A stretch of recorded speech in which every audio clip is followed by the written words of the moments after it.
CH-27 अंश का jail में जाना। अद्वितीय ने किया उन लोगों के बर्बादी का ऐलान। तभी अद्वितीय अपनी टेढ़ी और सार्कास्टिक स्माइल के साथ अंश से कहता है, ओ रियली? तुझे अभी भी ये गलत फहमी हो रही है ये सब कुछ झूठ होने की? नहीं नहीं मिस्टर राठौड़, ये कोई झूठ या सपना नहीं है, पर सच है। और रही बात मैंने ये इतने जल्दी कैसे किया, तो तू शायद भूल रहा है कि मैं हूँ कौन। आई एम अद्वितीय वीर सिंह, और तेरे पास जितनी पावर नहीं है ना उतनी मेरे पास है। मतलब तू अभी भी मेरे आगे एक छोटा सा बच्चा ही है। तेरा मेडिकल लाइसेंस कैंसल करवाना तो मेरे बाएं हाथ का खेल था, जिसमें मुझे जरा सी भी मेहनत नहीं करनी पड़ी। एक बात और कि अब तू एक मामूली सा रेयांश सिंह राठौड़ है, कोई बेस्ट सर्जन नहीं, तो मुझसे ना इज्जत से बात करना। अद्वितीय की बातें सुनकर मायरा अपनी जहर में घुली हुई आवाज में रागिनी से कहती है, आपने बिल्कुल सच कहा था आंटी, ये सब कुछ उस लड़की नूर की वजह से ही हो रहा है। आज उसकी ही वजह से भाई का करियर खत्म हो गया। वो सच में बहुत मनहूस है हमारे लिए। अच्छा होगा अगर वो कहीं जाकर मर जा। इससे पहले कि मायरा अपना आखिरी शब्द पूरा करती, अद्वितीय मायरा के गाल पर एक बहुत ही जोरदार थप्पड़ देता है और उस थप्पड़ की वजह से मायरा फर्श पर गिरती है। तभी अद्वितीय मायरा के बालों को अपनी एक मुट्ठी में पकड़ते हुए अपनी बेहद ही सर्द आवाज में उससे कहता है, तुम्हारी हिम्मत भी कैसे हुई उसके लिए ऐसा कुछ भी बोलने की? तुम्हारी बहन है ना वो, और कुछ घंटे पहले तो तुम्हारे दिमाग पर अपनी बहन के झूठे प्यार और केयर का बुखार चढ़ा हुआ था ना? तो अब क्या हुआ? उतर गया वो बुखार तुम्हारे सिर से जो अपनी ही बहन के मरने की दुआ कर रही हो, और वो भी उस इंसान के लिए जिसने उस मासूम सी बच्ची की जिंदगी बर्बाद कर दी। यार मुझे एक बात समझ में नहीं आती कि तुम इतनी सेल्फिश कैसे हो सकती हो। जहां तुम्हें अपनी बहन का साथ देना चाहिए, उसका ख्याल रखना चाहिए, तो उसके बदले में तुम खुद उसका बुरा होने की विश मांग रही हो। आर यू डम गर्ल? यू नो व्हाट, तुम ना बहन के नाम पर एक काला धब्बा हो। अरे ऐसी बहन होने से अच्छा ना भगवान किसी को बहन ही ना दे। अगर आज उस बच्ची के साथ जो कुछ भी गलत हुआ है ना, उसकी सबसे बड़ी वजह तुम हो। वक्त रहते अगर तुम वो सब रोकती और अपनी बहन का साथ देती तो इनमें से कोई कुछ भी नहीं कर पाता। पर तुमने मरने के लिए छोड़ दिया उस मासूम को अकेले।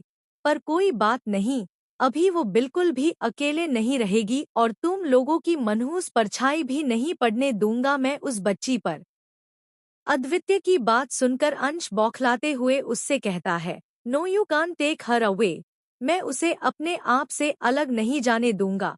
बचपन से साथ है वो मेरा जुनून है वो, और तुम उसे मुझसे ऐसे ही छीन नहीं सकते। तभी अद्वितीय हंसते हुए अंश से कहता है, oh is that so, try me. और एक बात, मुझसे बात करते वक्त ना अपनी आवाज हमेशा नीची रखना, क्योंकि मेरे आगे अपनी आवाज ऊंची करने की किसी की ना ही औकात है और ना ही किसी में इतनी हिम्मत है। नूर तेरा जुनून है, जिस पर तू जब जैसे मर्जी वैसे हावी हो जाएगा और उसे यूज करेगा। हाँ, वो तेरा कोई खिलौना नहीं है जिसके साथ तू खेलेगा, और अब वो तेरे पास कभी भी नहीं आएगी, और मैं खुद इस बात का ध्यान रखूंगा। तभी अंश थोड़ा अकड़ते हुए अद्वितीय से कहता है, नहीं तुम उसे अपने पास नहीं रख पाओगे, क्योंकि उसे मेरी आदत है। वो बचपन में मेरे साथ ही रही है, उसका खाना पीना सोना सब कुछ मैं ही करता था, यहाँ तक कि उसे नहलाता भी मैं ही था। तो ऐसे में तुम क्या करोगे? तभी अंश की बात को काटते हुए अद्वितीय उससे कहता है, उसकी चिंता तू मत कर, वो मैं देख लूंगा, पर अभी के लिए तो अपना सोच कि जो गुनाह तूने किया है उससे कैसे बचेगा। हाँ। तभी अद्वितीय दरवाजे की तरफ देख कहता है, अंदर आ जाइए। तभी वहां कुछ कॉप्स आते हैं, और उनके साथ मुंबई सिटी का एसपी ऑफिसर भी होता है। उन्हें हॉस्पिटल में देखकर अंश के साथ साथ वो सब लोग घबरा जाते हैं। तभी आर्यन कॉप्स की तरफ देखते हुए उनसे पूछता है, आप लोग, आपको यहाँ किसने बुलाया? तभी ऑफिसर एसपी आर्यन से कहता है, हम यहाँ मिस्टर अद्वित्य सिंह के कहने पर आए हैं। उन्होंने मिस्टर रेयांश सिंह राठौड़ के खिलाफ एक नाबालिग लड़की का रेप और उसे मानसिक और शारीरिक रूप से टॉर्चर करने की कंप्लायंट फाइल की है।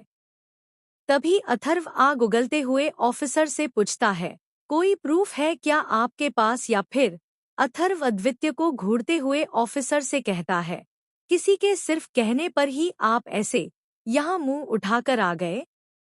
तभी वो ऑफिसर अपनी स्ट्रिक्ट आवाज में अथर्व से कहता है, मिस्टर सिंघानिया अपनी जबान संभालकर बात करिए। माना कि आपके पास पैसे का पावर है, पर अगर आप एक ऑन ड्यूटी पुलिस ऑफिसर वो भी एसपी से ऐसे बदतमीजी से बात करेंगे तो मुझे मिस्टर राठौड़ के साथ साथ आपको भी जेल में डालना होगा। अब रही बात प्रूफ की, तो हम लोग बिना किसी प्रूफ के यहाँ नहीं आए हैं, हमारे पास सभी प्रूफ है। तभी वो ऑफिसर अथर्व को कुछ वीडियो दिखाता है और कहता है, आपको प्रूफ देखना है ना तो लीजिए, देखिए। अथर्व वो वीडियो देखता है जिसमें अंश ने नूर पर कैसे कैसे टॉर्चर किए हैं ये सब दिख रहा था। वो वीडियो देखकर अथर्व के चेहरे के सारे रंग ही उड़ गए थे। तभी अथर्व अंश और उन सब की तरफ देखता है जो अभी सिर्फ उसकी तरफ ही देख रहे थे। उन्हें देखते ही अथर्व अपना सिर हिलाता है, जिसे देख सबके पसीने छूटने लगते हैं। तभी ऑफिसर अथर्व के हाथ से अपना फोन लेते हुए अपनी तीखी आवाज में उससे कहता है, देख लिया आपने, या अभी भी कोई और सबूत चाहिए? तभी अथर्व अपनी मोटी बुद्धि लगाते हुए ऑफिसर से कहता है, ये सिर्फ टॉर्चर वाली वीडियो है, पर इसमें कहीं भी ये नहीं दिखाया है कि अंश ने नूर का रेप किया है।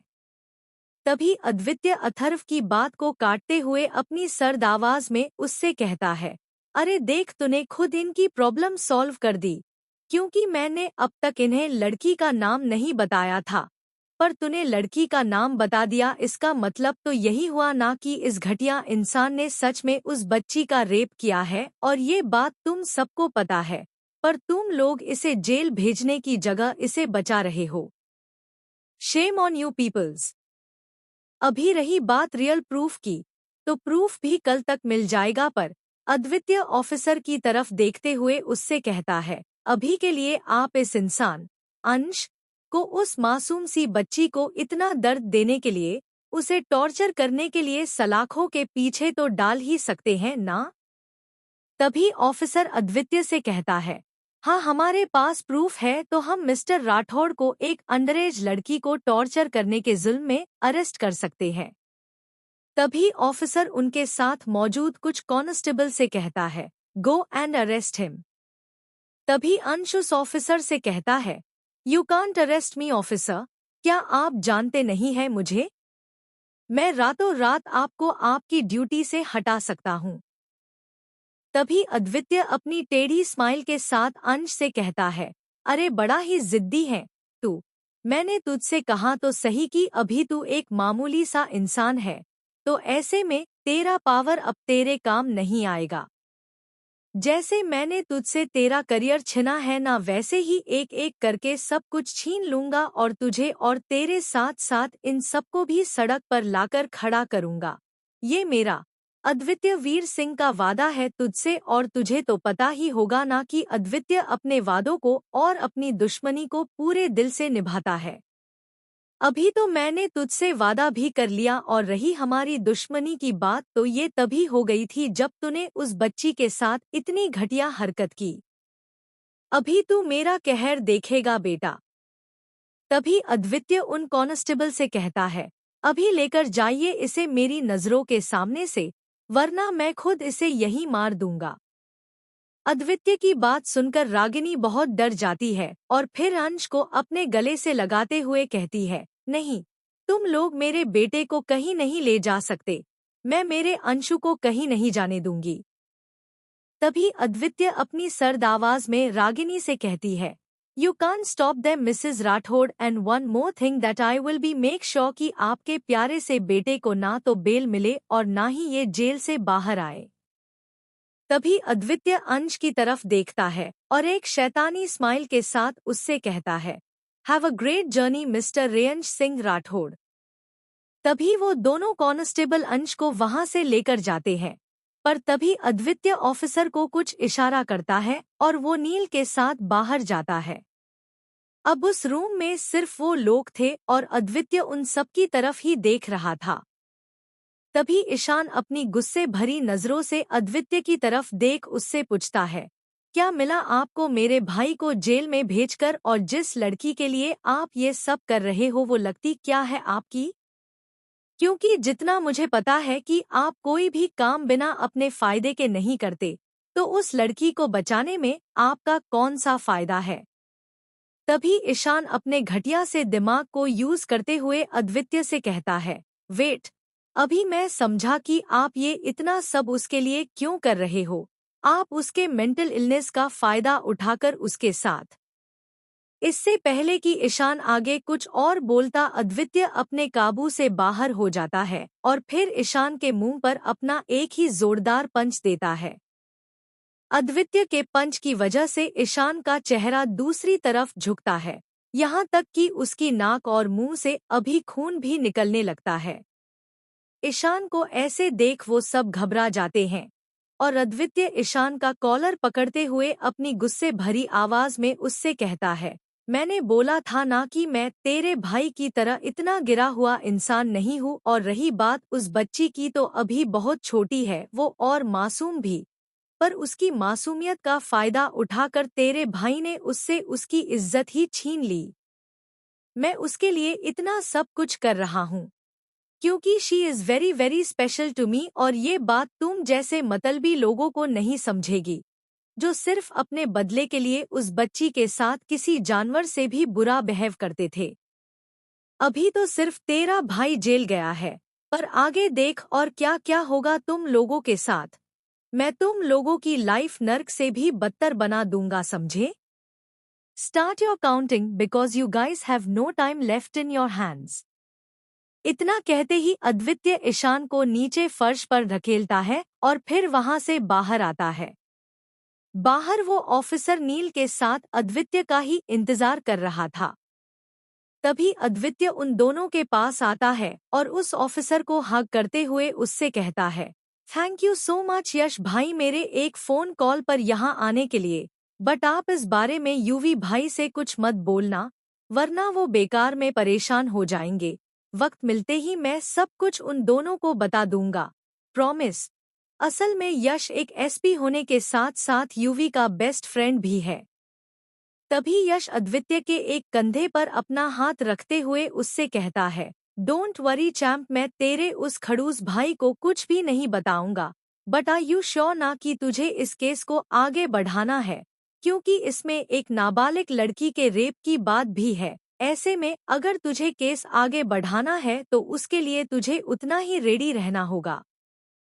तभी अद्वितीय यश से कहता है, डोंट वरी भाई, इस केस में मेरी तरफ से आपको फुल सपोर्ट मिलेगा, बट प्लीज ये केस ना बहुत स्ट्रॉन्ग होना चाहिए ताकि वो घटिया इंसान जेल से बाहर ही ना आ पाए।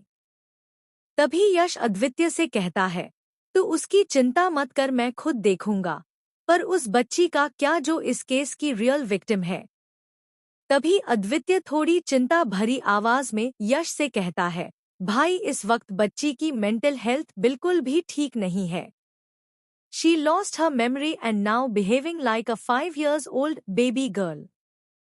मुझे पता है ऐसे में थोड़ा डिफिकल्ट हो जाएगा, but we have very strong proofs against that bloody person, और वो सबूत ही काफी है हमारे लिए उसे गुनहगार प्रूव करने के लिए। CH-28 राठौड़ फैमिली के असली इरादे और नूर के ट्रीटमेंट की पूरी जिम्मेदारी अद्वितीय उठाएगा। अद्वितीय से कुछ बातें करने के बाद यश अद्वितीय से पूछता है, चैम्प, क्या वो बच्ची इस वक्त इसी हॉस्पिटल में मौजूद है? तभी अद्वितीय अपनी इमोशनलेस आवाज में यश से कहता है, हाँ भाई वो यही है, और जितना मैंने देखा उसे चेक किया उस पर से मैं आपको बता सकता हूँ कि उसकी हालत इस वक्त बिल्कुल भी ठीक नहीं है। उन जल्लादों और स्पेशली उस दरिंदे ने बहुत बुरी तरह से मारा है उसे, और उसी वजह से उसकी पूरी बैक पर डिप वाउंड्स हो गए हैं। अभी उसका दिमाग पूरी तरह से बच्चों वाला हो चुका है और जैसा हम सब जानते हैं कि बच्चे इतना दर्द, इतनी तकलीफें कभी बर्दाश्त कर ही नहीं पाते। रो रो कर बहुत बुरा हाल बना लिया था बच्ची ने, तो मैंने उसे एक इंजेक्शन दिया था। उसी इंजेक्शन के इफेक्ट की वजह से सोई है बच्ची। तभी यश अद्वित्य का हाथ पकड़ते हुए उससे पूछता है, चैम, क्या मैं एक बार उस बच्ची को देख सकता हूँ? मैं तुझसे वादा करता हूँ कि उसकी नींद डिस्टर्ब नहीं करूँगा, पर प्लीज सिर्फ एक बार ना। तभी अद्वित्य हंसते हुए यश से कहता है, आपको पता है ना, आप भी मेरे दोनों भाइयों की तरह हो और मुझे पता है कि आप उसे कोई हार्म नहीं करेंगे। तो चलिए मैं आपको मेरे बेबी एंजेल से मिलाता। नहीं, अभी वो आपसे मिल नहीं पाएगी। बेबी सोई है ना? इस पर यश अद्वित्य से कहता है, अरे तो कोई बात नहीं, मैं उससे कल मिल लूंगा। अभी मुझे तेरे बेबी को देखना है बस। यश की बात सुनकर अद्वित्य के चेहरे पर एक हल्की सी स्माइल आती है और फिर वो तीनों नूर जिस रूम में थी उस रूम की तरफ बढ़ते हैं। जैसे ही वो तीनों अंदर आते हैं तभी उनकी नजर नूर पर पड़ती है जो अब तक सो रही थी। तो वहीं आशा चुपचाप एक स्टूल पर बैठी हुई थी। तभी अद्वित्य आशा की तरफ देख उससे कहता है, अब आप जा सकती है। अद्वित्य का ऑर्डर मिलते ही आशा वहां से चली जाती है। तो वही अद्वित्य नूर के पास आकर बैठता है और फिर नूर के बालों पर पीछे से किस करते हुए उन दोनों से कहता है, ये है नूर, मेरी बेबी एंजेल। वैसे तो नूर अभी भी अपने पेट के बल ही सोई हुई थी, पर उसका चेहरा एक तरफ होने की वजह से वो तीनों नूर के चेहरे को साफ साफ देख पा रहे थे।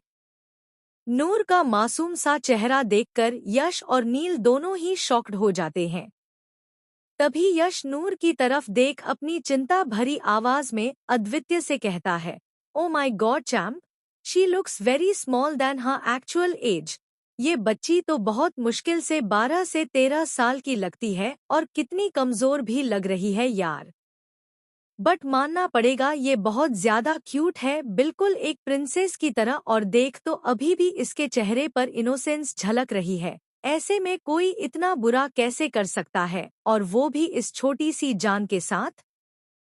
चैम्प, तूने बहुत अच्छा काम किया उन सबका पर्दाफाश करके। उन लोगों को थोड़ी सी भी दया नहीं आई इस बच्ची पर। खैर, उन सबको उनकी सजा तो मिलेगी, पर उस रेयांश को तो उम्र भर जेल में सड़ाऊंगा मैं। तभी उसे पता चलेगा कि किसी लड़की और उस पर इतनी छोटी और मासूम सी बच्ची के इज्जत के साथ खेलने का क्या अंजाम होता है। चल अभी तू इसका ध्यान रख, मैं चलता हूँ। इतना कहकर यश एक बार अद्वित्य को हग करता है और फिर वहां से चला जाता है। तभी नील अद्वित्य की तरफ देख उससे पूछता है, सर, आपने यश सर को वो बात क्यों नहीं बताई जो इस केस को और भी स्ट्रॉन्ग बना सकती है? तभी अद्वित्य पूरी तरह से ब्लैंक होकर नील से कहता है, ये मैं खुद हैंडल करूंगा नील, और उन सबका असली चेहरा भी तो मुझे नूर के आगे लाना होगा ना, ताकि उसे भी तो पता चले कि जिसे वो अपना सबसे करीबी मानती है वो इंसान कैसे उसे अपने मतलब के लिए यूज कर रहा था। इस बच्ची को तो पता ही नहीं है कि उसके पीठ पीछे उस हैवान ने क्या क्या चालें चली है। कोई बात नहीं, जब ये पूरी तरह से ठीक हो जाएगी तभी इसे रेयांश का असली चेहरा पता चलेगा। तब तक के लिए कोई उसके बारे में बेबी के आगे बात नहीं करेगा। नील अपना सिर हाँ में हिलाता है। वहीं दूसरी तरफ उस रूम में जहां सब लोग मौजूद थे, आर्यन ईशान और अथर्व की तरफ देख उनसे कहता है, बच्चों जाओ, मायू और सारा को घर छोड़ दो, बाकी हम दोनों देखते हैं कि अंश को बाहर कैसे लाए। जाओ। तभी आर्यन ईशान को अपनी आंखों से कुछ इशारा करता है और वो समझ जाता है।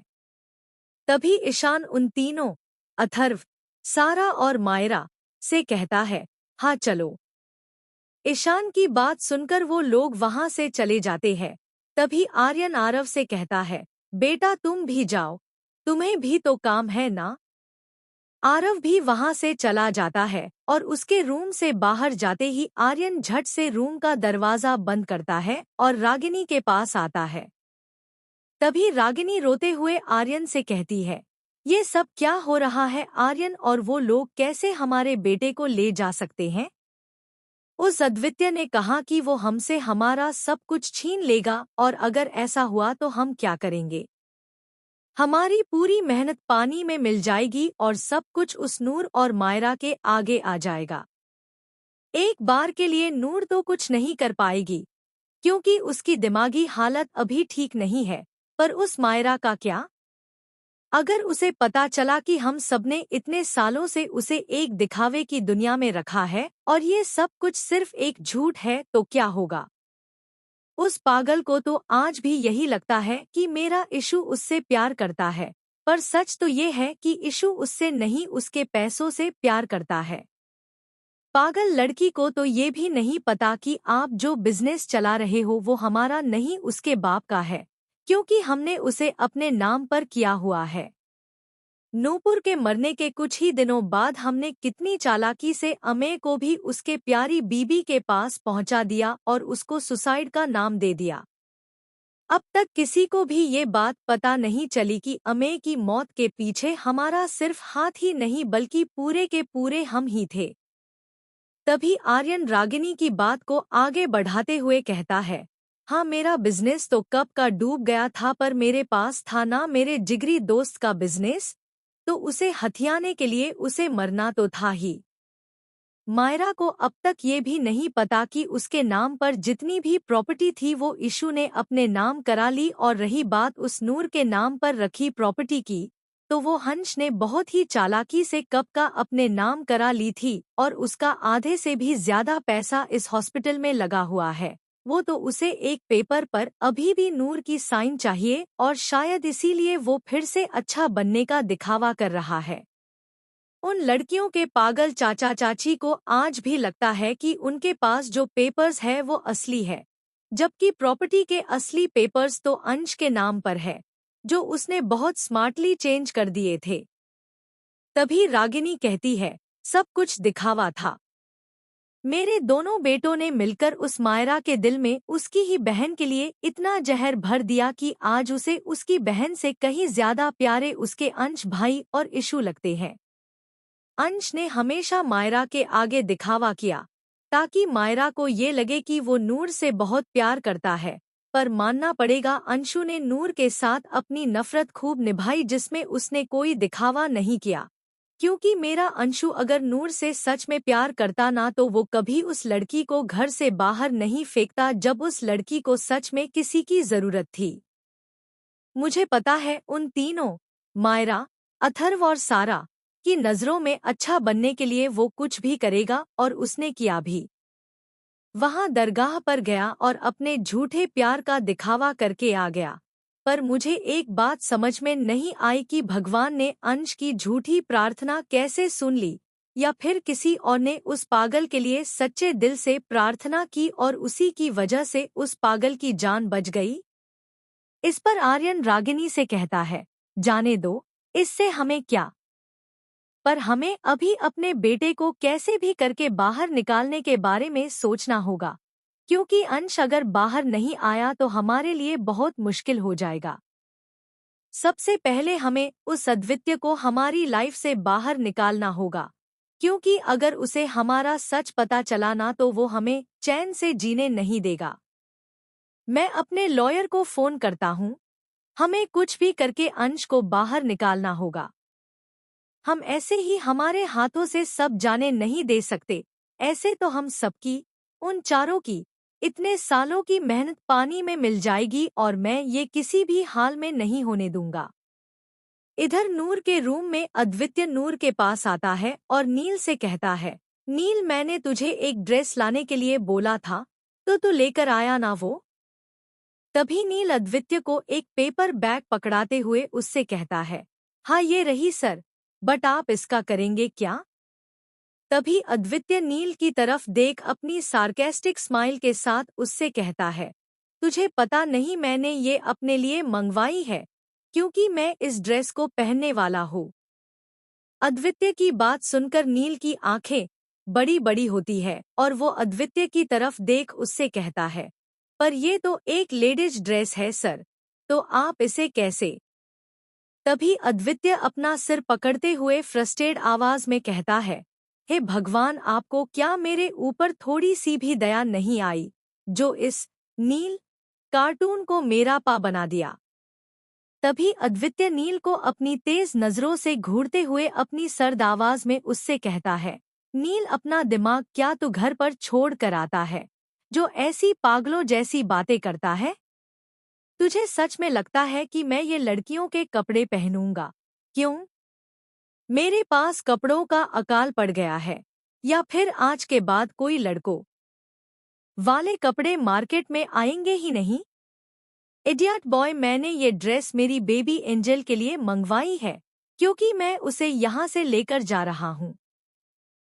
मैं इस मासूम को उन लोगों के पास नहीं छोड़ सकता, वो जान ले लेंगे इस बच्ची की। अभी तू जा और बाहर नर्स आशा होंगी, उन्हें अंदर भेज दे।